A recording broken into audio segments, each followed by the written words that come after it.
महापालिका पेस्ट कंट्रोलचे काम ठेकेदाराच्या माध्यमातून करते, मात्र संबंधित ठेकेदार दर्जाहीन निकृष्ट काम करत आहेत. याद्वारे पालिका प्रशासनाची केवळ आर्थिक लूट केली जात आहे. या धूर फवारणीद्वारे डासांवर कुठलाही परिणाम होत नसून नागरिकांच्या आरोग्याशी खेळले जात असल्याचे आरोप नगरसेवकांनी केलेत.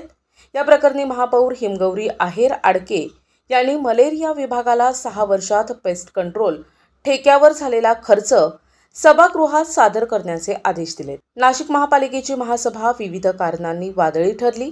यात पेस्ट कंट्रोलच्या कामाचाही समावेश आहे. नगरसेविका किरण गामणे, दिनकर पाटील, भूषण राणे, भारती ताजनपुरे, समाधान देवरे, सीमा पवार आदींसह इतर सदस्यांनी पेस्ट कंट्रोलकडून सुरू असलेल्या दर्जाहीन कामावर आक्षेप घेतला. सदर ठेकेदार धूर फवारणी करताना त्यात कुठलेही औषध न वापरता फक्त धूर फवारणी करत आहेत. या निकृष्ट कामामुळे डासांवर शहरात कुठल्याही प्रभागातील प्रतिबंध घातले जात नाहीयेत. हा प्रकार गंभीर असून या प्रकरणी वारंवार तक्रारी करूनही यावर प्रशासन कुठलीच उपाययोजना करत नसल्याचे आरोप नगरसेवकांनी केलेत.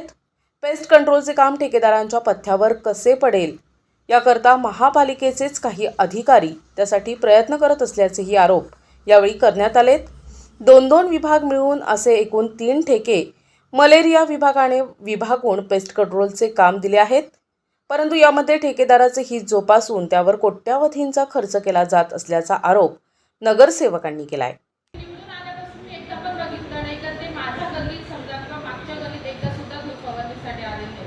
एवढं होणे काय मी मागच्या महिन्यात 5 दिवस स्वतः ॲडमिट होती. डेंग्यू मला झाला होता. तर मला जनतेने हा प्रश्न केला जेव्हा बघायला आले का होतं, तर ताई तुम्हाला डेंग्यू होतं तर आमचं काय होणार. तर किरण ताईने जो प्रश्न तुमच्याकडे मांडला आहे त्याच्यावर खरंच विचार करा आणि मला बोलण्यासाठी संधी दिली त्याबद्दल धन्यवाद. दरम्यान मार्च महिन्यात नगरसेवकांनी प्रशासकीय राजवटी काळातील श्वेतपत्रिका सादर करण्याची मागणी महासभेत केली होती. त्यानुसार मंगळवारच्या महासभेत प्रशासनाने 4 वर्षात केलेल्या कामाचा लेखाजोखा महासभेत सादर केला आहे.